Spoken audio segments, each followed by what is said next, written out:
Hello viewers, welcome to another episode of Raw, and today we'll be talking about gender equality, and I won't be doing this alone. We have two special guests here with me. We have Hey, I'm Florence. Hey and we have I am Festus Alex. okay, Alex and Florence. You're welcome to the show. Thank you. Nice. Alright, you're welcome. So Florence, I'll be starting with you. Please, what do you understand by gender equality and why do you think it's important in the workplace or community?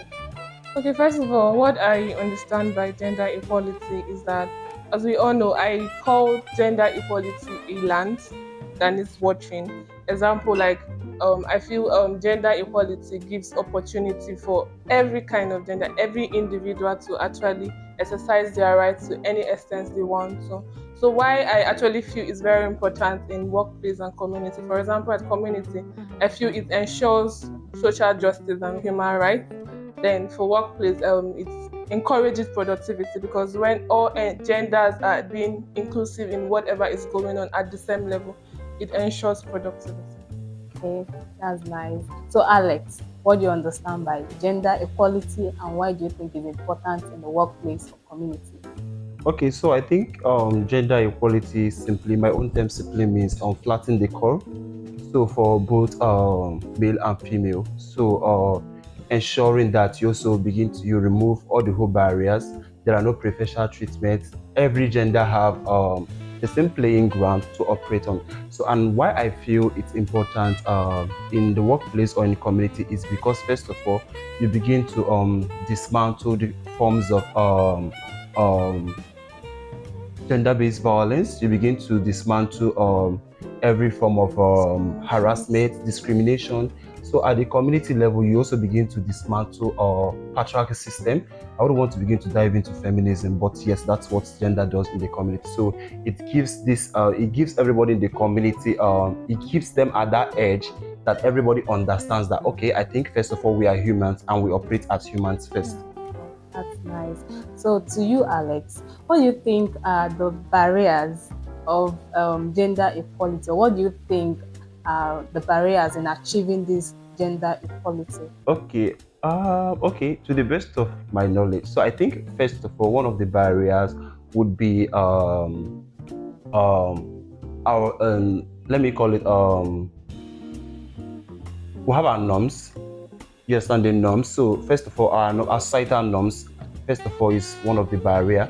So second is because the norms actually is being would I say designed or yeah system in such a way that it favors the male gender more than the female gender.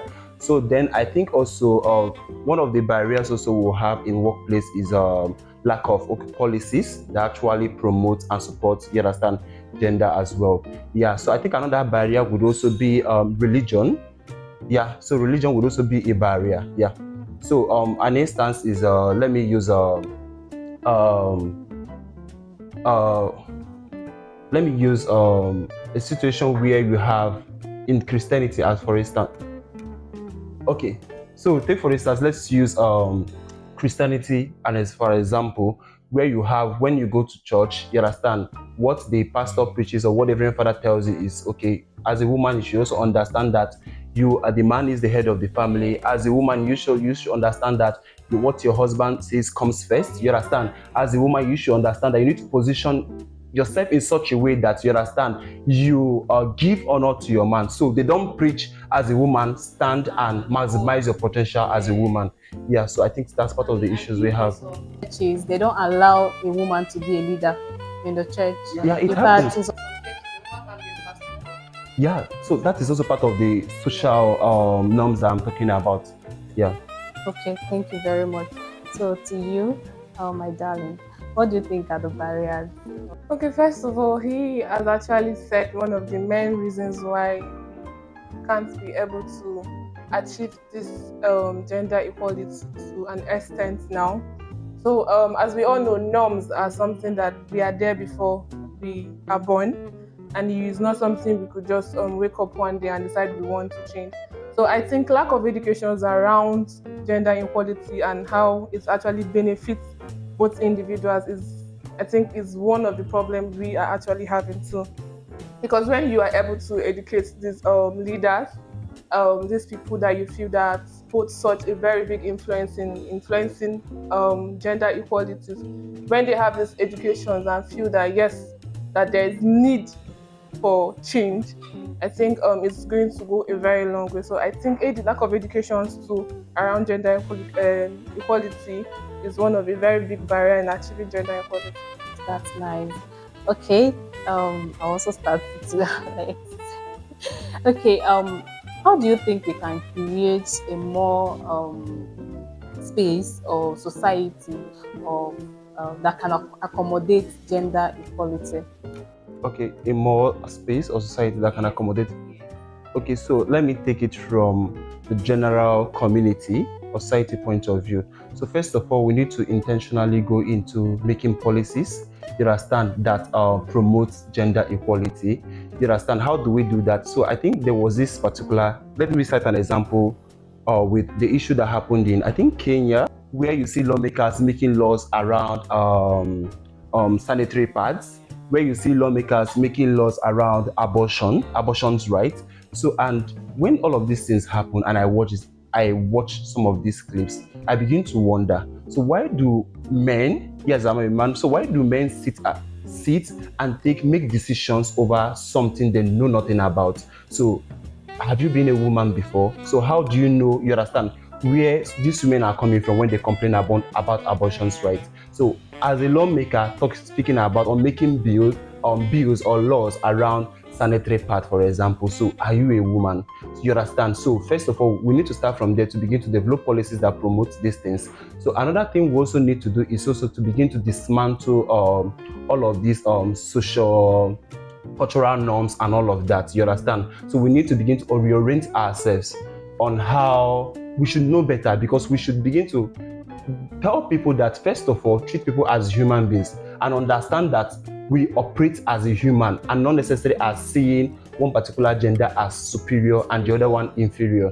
So I think another way we could also do that in schools is also creating intentionally giving opportunity for women to actually come up, because we already know what the norms are before now. So it's just right that we give them that privilege. You understand? Because for some time now we've deprived them of, you understand, some of these rights or some of these privileges they're supposed to enjoy. You understand? Being as a human. Let me remove being a woman.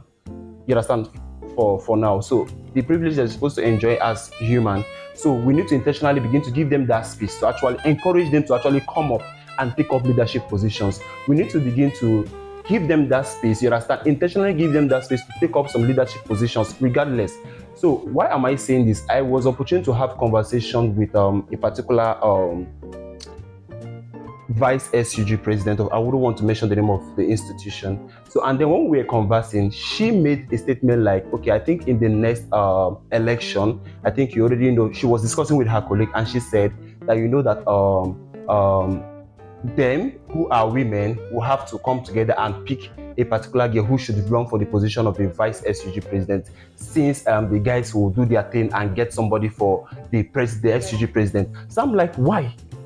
So is it that even in our high institutions, we've already designed that SUG president must be a man and then vice SUG president should be a woman? You understand? So some of this is, so we need to begin to disorient ourselves. Then even in workplace, so we should also begin to intentionally develop policies that also encourages gender equality. So do we have policies around sexual harassment? Do we have policies around workplace violence? Do we have policies that support paternity leave and maternity leave for both genders as well? Because as I'm speaking for the female gender, I'm also speaking for the male gender as well. So most of the times you see men feeling somehow, yes, we are parents, and the women get maternity leave, and now the man doesn't. So I think yes. So it also should also be factored into. Then next is also abortion leave.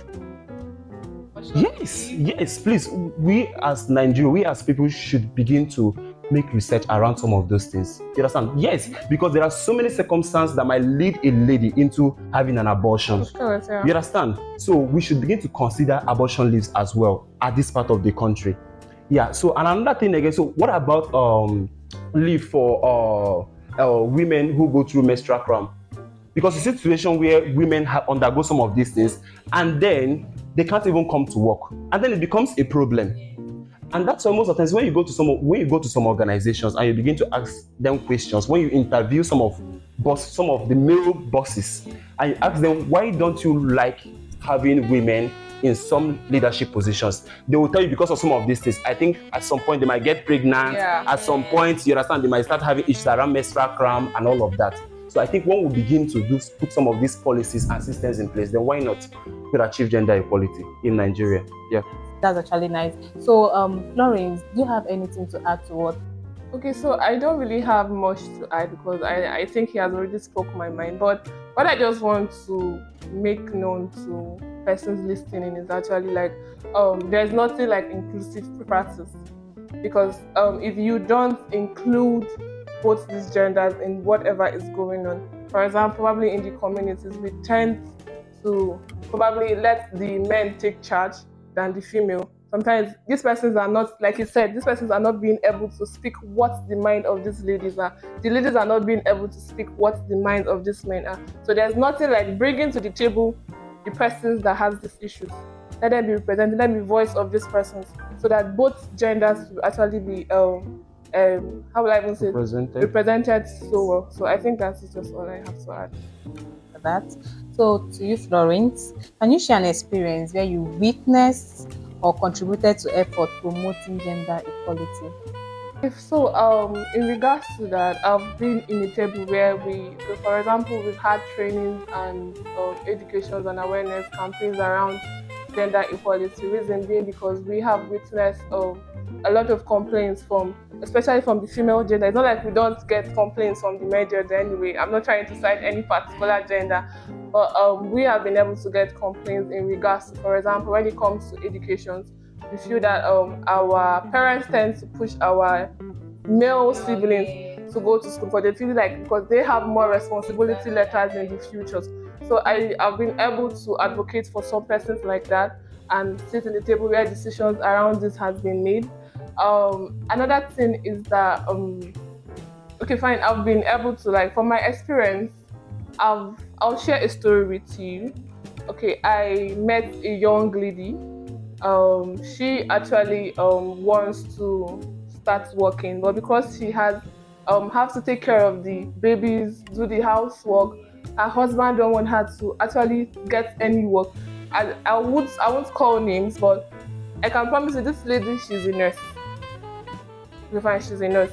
But because probably she married a very rich man, but she from herself, you don't go to school, come out, and when you want to practice, because as a man, you have money and probably you don't want this lady to be exposed. And probably, okay, they call it career woman, but they believe that probably when we become career woman, we don't pay attention to her. Yeah, so we have seen situations like that, and we have been able to address that through education. There's nothing that is as powerful as education. Because if you don't educate these persons, if you don't make them be aware of these things, they won't change. So I think we should do more of education. I don't know, any organizations or whosoever that is handling this in particular that will tend to advocate for this person. I think education has a lot of things to do. So I think we should dive more into that. All right, thank you so much, Florence. Alex, what do you have to add to what she has said? I think Florence has quite said a lot, but I think my experience. Okay, I think I will cite one example. I've been in a situation. First of all, I've started an example of an vice SUG president who both her and her friend, they have already made up their mind around, okay, I think vice president, you understand, is for a lady and we should go. So I was able to, at that point, reorient her. No, I think you could also, as you being the vice SUG, you could also set the space for other persons who are to come. So using your office as vice SUG now, why don't you encourage people who are also coming after you? Fight the fight, and your legacy, your footprint will be there forever. So I think even in the organizations where I've worked before now, so I also make deliberate efforts to ensure that women take up spaces. So reason because when why do I do some of these things? So when you allow people take up spaces, particularly both genders, you understand, you have gender balance in terms of your leadership positions. So you see people giving their best. he's coming up with innovative ideas, and they know that yes, I think with this organization, I think I have a life, or I have a career, because it has nothing to it's not gender bias. Yeah, I think that's the language. It's not gender bias. So I've also been in a situation whereby I also begin to educate young people. What I mean by young people, I mean people in secondary school. You understand? To also begin to disorient that ideology of I am a man and she is a girl. So why did I started? I think I started this without even knowing what I was doing then. I think that was far back when I was still in secondary school. Yeah, because I remember in my family, we happened to be a family of 3 guys and a girl, and then the girl happens to be second to the last born. So then I remember neighbors will always come around and they will be like, they will ask my mom, when will you send your male child to the kitchen to cook? And my mom will be like, so in any family where both parents were unable to give birth to a girl child, so the mother should die in the kitchen because she doesn't have a girl child. You understand? So, and that spank it. I think that thought always revolves around my head every day and I always think about it whenever I do whatever thing I do. You understand? Moving forward. So I think what I do then is that I educate young people to also understand that see themselves as equals. You understand? Because that's the only way we begin to correct some of these things that are happening now. Because we need to. There is a particular program that we are running called Catch Them Young. You understand? So you need to catch at that level. You need to also begin to reorient them so they understand that okay, we are equals and not one being the superior, and that also goes down to also some of these positions we have in secondary and primary schools. As little as even class prefects. I know in some schools, I think even it also happened in our set as well when I was still in primary 5 thereabout. So where you hear that the class monitor will be a man. The assistant. Yes, I don't know if you also witness that. The class monitor will be a man. You understand? Then you move over to secondary school positions where you have head posts are handled by a male, then assistants are handled by a female. So some of these things you need to go down to that grassroots, to that level, and begin this level of reorientation. Yeah. And I think not just that. I think when these positions are being made vacant for people to actually occupy, I think these are times where you make people that wants to come up know that this is not just a male position. Give room for let a lady. I think it's whereby probably it is just male that just come up. For example, let me say for the SUG president, and it's just male. I think probably you should, for me, I think for us to be able to promote this gender equality, I think we should just probably hold that on a process when we see a lady joining. So I might even bet you see these guys that are even in this position try to drag alongside other females to come and actually fight for this position alongside them, giving room for every other person. So have you also considered where also educating male folks to also begin to also become advocates of gender? You understand? See, when an SCG president is even the one leading and fighting for equal representation, you understand, amongst his what's it called again? Amongst his ESCOs. You understand? So it's a thing. So I think that's another way another route we would also want to go. Engineering, educate, because if Florence, for example, now comes to talk to us, maybe we are a clique of 5 boys or 10 boys sitting down here now, and she comes to talk about gender and equality, we might even throw her out. Some people might even want to beat her. Some people might don't talk her. You understand? But check when a guy is bringing up the conversation amongst, they want to listen and they'll be like, Ogbeni, you talk. You understand? So I think it's something that we want to do. Yeah. I know you guys have pointed out some important points already, but I want you to throw more light on how you think the male gender and the female gender, what they need to do to help promote this equality we are talking about the more.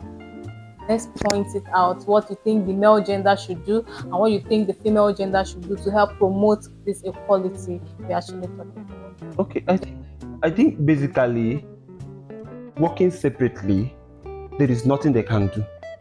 But working as a collective, that's the only way they could actually make a change. So why am I saying that? The male folks understand that this is what gender is all about. Because most of the times I even tell people that gender is not necessarily a woman thing. Yeah.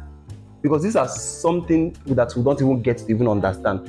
You will see a guy maybe during his secondary school days or university days, and he's trying to claim, I think men are the superior and women are inferior. And then you don't know that for some of these women who have um, esteem issue, they are suppressing them. I don't know if you're getting me. And at the end of the day, in this our current generation, that man will finish school, graduate, get a work, and then the man will be like, I need a wife who is financially stable. I need a wife who works. You understand? We no longer do sole responsibility as a man. It's now shared responsibility. So when you've crushed that girl at that level, you understand, making her feel little of herself. So which woman again do you want to expect? You understand, being a working class and doing a shared responsibility with you at home. We should begin, you understand, it should be at the back of our minds when we begin to do some of it and understand that what goes around comes around. Nobody is free till we are all free. So all hands must be at deck if we must achieve inclusion and all of that. So in higher institutions, even at workplace. So at workplace, bosses, whether male bosses, whether female bosses, should also make intentional effort in making sure that even in their hiring scheme, there is equal representation. Both at the leadership, not when you say, okay, do equal, make sure you also hire, intentionally go after women, and then you see people hiring women, and then they are the lower position. So when we bringing women in, go after, be intentional about bringing women and allow them to pick up leadership positions. And when there are also promotion opportunities, you just usually consider them. And there is also this thing around unequal payment as well. So you see, okay, they employ and give leadership position, but then unequal payment. A man is earning higher and the woman is earning less, and they are both doing the same job. So I think I've seen a lot happen in the development space, you understand? But then we can only begin to do the work by everybody understanding that they have to do their bit if we must achieve that. Yeah, thank you. Do you have anything to add to that, Florence? Okay, the little I have to add is that I think it's time that we young boys, young men old, I don't know, middle age, start to challenge what we call stereotypes in the sense that stereotype. Yeah, in the sense that they take up these things as their own. Because I see some of these persons when they go for all these educations around gender, it's just ladies. Mm-hmm. Yeah. Just ladies. Just like you said, it's time we come together, join our hands together, because when we talk about gender equality, it is not just about the females. In as much we know that probably it's the females that actually faces some of these challenges when it comes to violence, harassment, and the rest of it. It's not like the male don't, so please, they do, but I think this lady, because they feel that they are on their own side. Mm-hmm. So I think it's time we come together and actually fight these things and make gender equality work. So viewers, if you've not subscribed to our channel, please, we're begging you, kindly click on the like and subscribe button below. Thank you. Okay, Alex, this question is for you. So can you kindly discuss any gender equality training that your organization has implemented? Okay, I think recently we have this initiative called the Safe section. Mm-hmm. This Safe section is basically it's aimed at creating an enabling environment where young people come and talk about some issues around gender that is affecting them in their day-to-day life. So issues around mostly for women.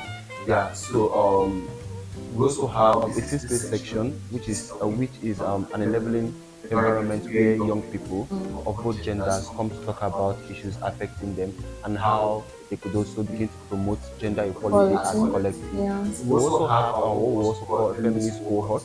So we are about to build an initiative called feminist cohort. So this feminist cohort will be made up of young women, just women, you understand, who it will give them the create an avenue for them to talk about how patriarchy has affected them as women, how women could also intentionally begin to develop themselves into taking up spaces, so how women could also begin to go into the tech field. So we've actually conducted also a training on gender equality and diversity as well. because not just women. So in when you talk about gender, gender is a broad Yeah. topic where it's not just male and female. So we also have people who are gender non-conform, we have people who are gender non-binary, Yeah. and the rest of them. So the training was basically meant to highlight some of these things.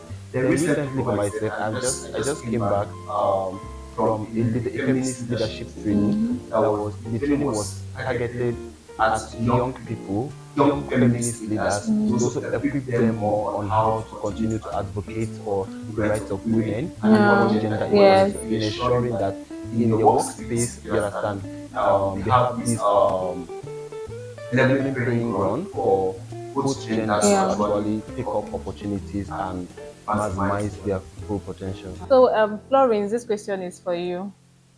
So, please, how do you support work-life balance, especially for women who may face additional caregiving responsibility? Okay, so I think it's actually wise for any workspace that has ladies, especially parental persons that Yeah. are already giving birth and has children, to actually make a policy of actually practice what we call probably a shift. Make the work flexible for them. That's what I'm not Okay. trying to talk about. Let there be a flexible practices for these persons. And some cases where these persons have to go for their parental leave, I think there should be support for these persons to actually motivate them, Yes. actually do probably when they come back. You know, sometimes they say money is actually a kind of a motivation for some persons. Yes. So I think situations like this, these persons that have extra responsibility of caregiving should actually be supported Yeah. financially. It's Yes. actually a very good thing we should adopt and practice in our workplace. Oh, So I think just to add to what she yes. has just said, so I feel every organization should also learn to abide by what we call feminist principle. Okay. So feminist principle, it's a guide that ensures that there is a workspace or Yes. work-life balance, you understand, in every organization. Okay. So it helps give people the room to actually be themselves, be very very expressive, and in turn it helps people giving their best and achieve more as collective. So I think every organization needs to learn to abide by feminist principle or to implement feminist principles Okay. in their organization basically. All right. Can you share with us how you measure gender equality efforts within organization and community? Okay, so I will take from the organizational level. So first of all, I think when you implement some of these things that we've said now, you begin to also experience one way you could measure it qualitatively is attitudinal change. You understand? So one is attitudinal change. So how well people are now being very, very proactive at work, how well women are now bringing their quota to the table, how the team is now achieving a lot as collective. You understand? So then, as a community, then you begin to also look at attitudinal change as well. So women are more accepting. You understand? Women are now giving spaces. You understand, to actually take up leadership roles and the rest of them.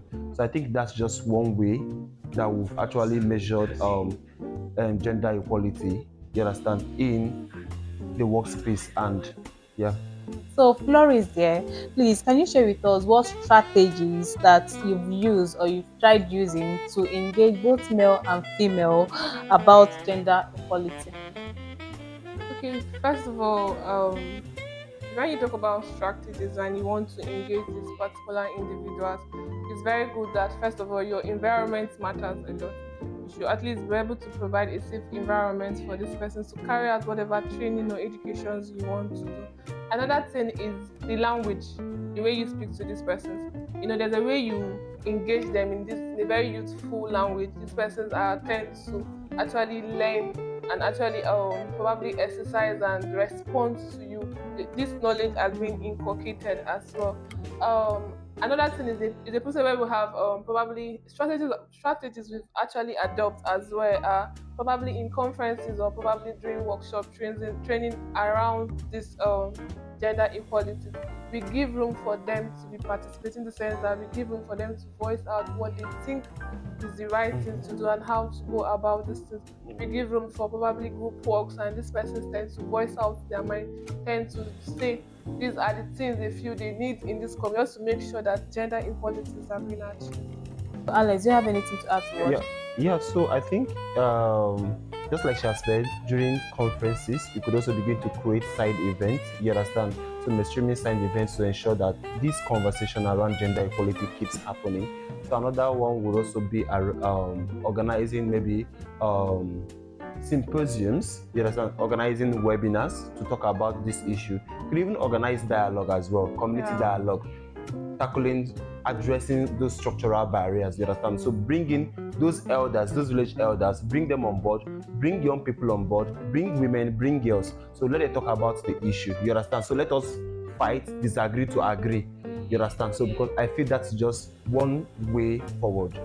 Yeah. All right. So viewers, please don't forget to subscribe to our channel and comment. We want to get your views about the discussion of the day. Thank you. So this question now is for the both of you. I'll be starting with you, Alex.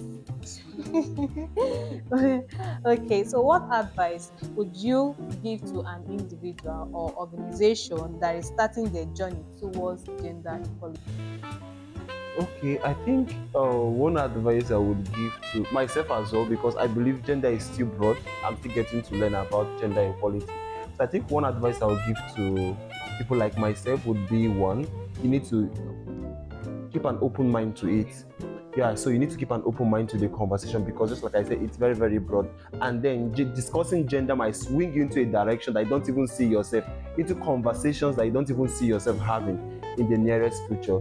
So another I would also say is when you have an organization, just like I mentioned earlier before, people should learn how to abide by feminist principle.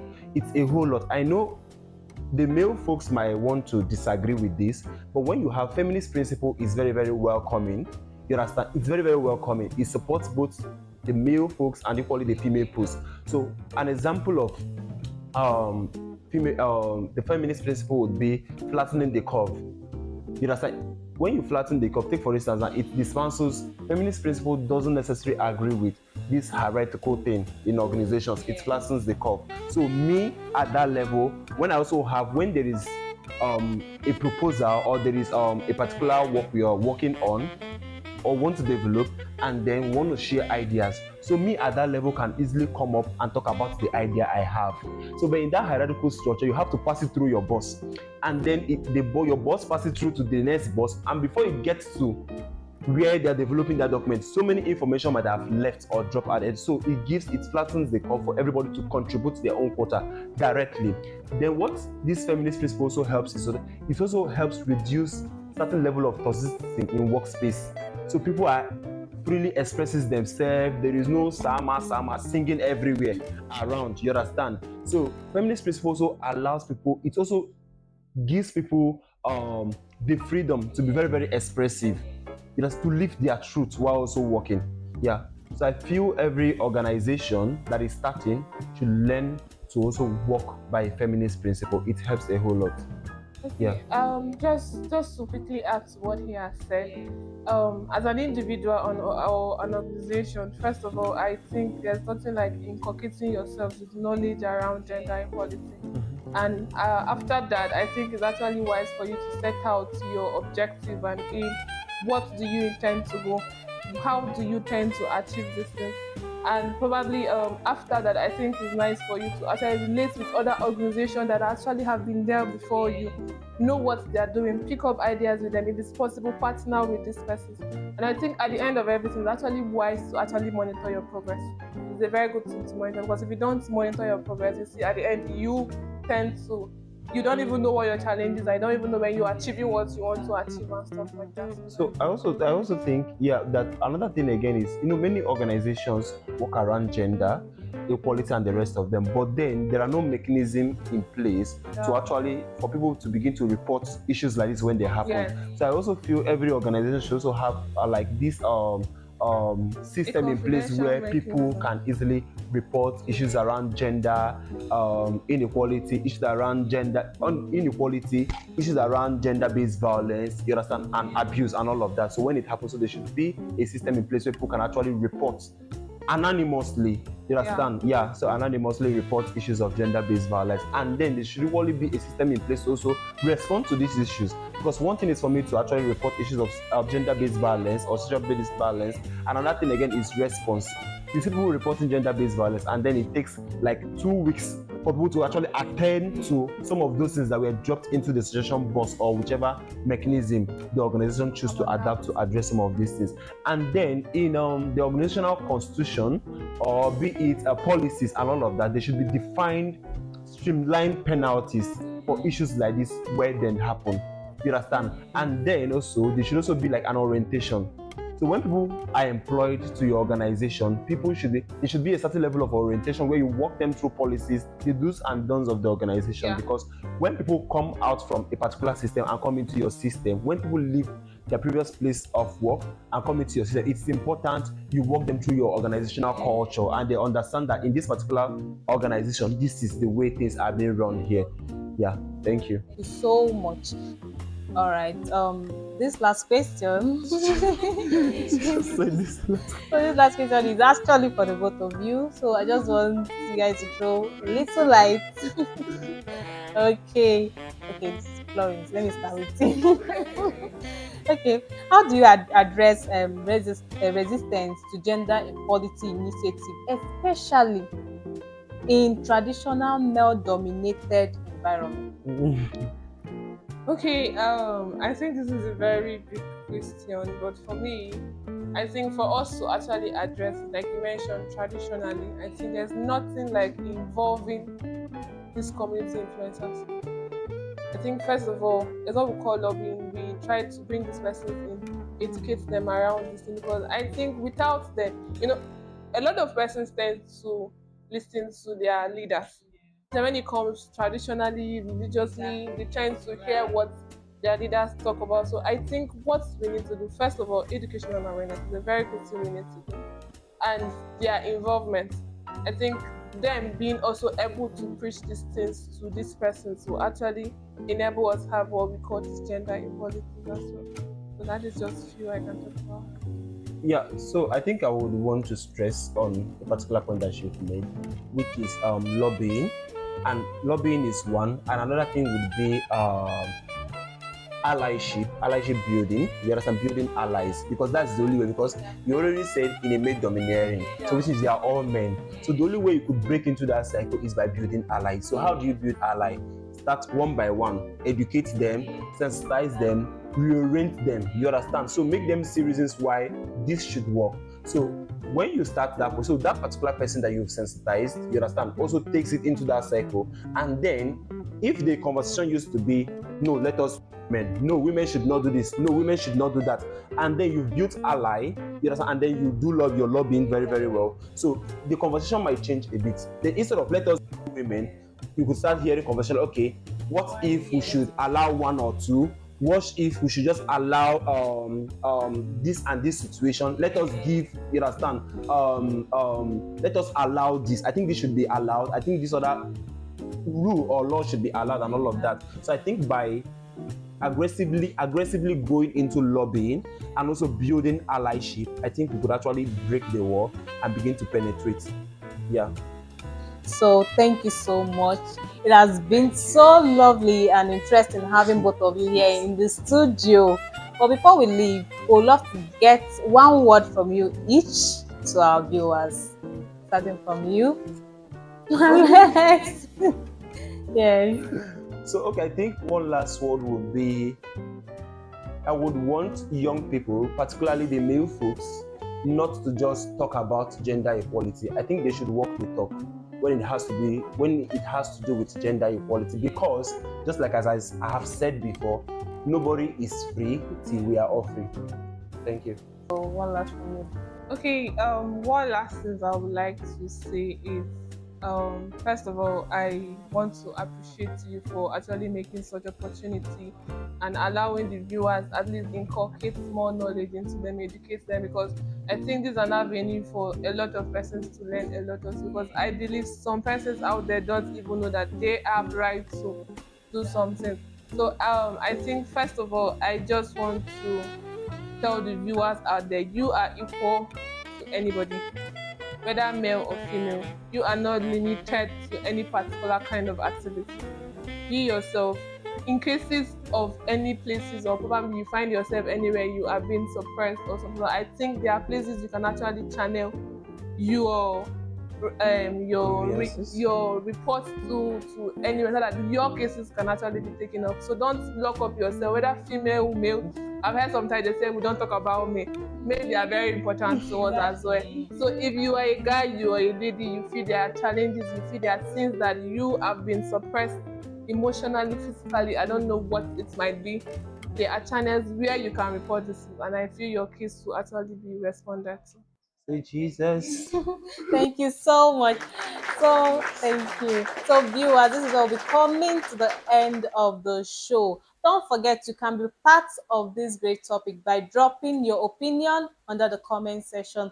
And please, if you've not subscribed to our channel, kindly click on the like and subscribe button below. Don't forget to click on the notification button for more interesting episode that will be coming your way. See you guys in our next episode. Thank you.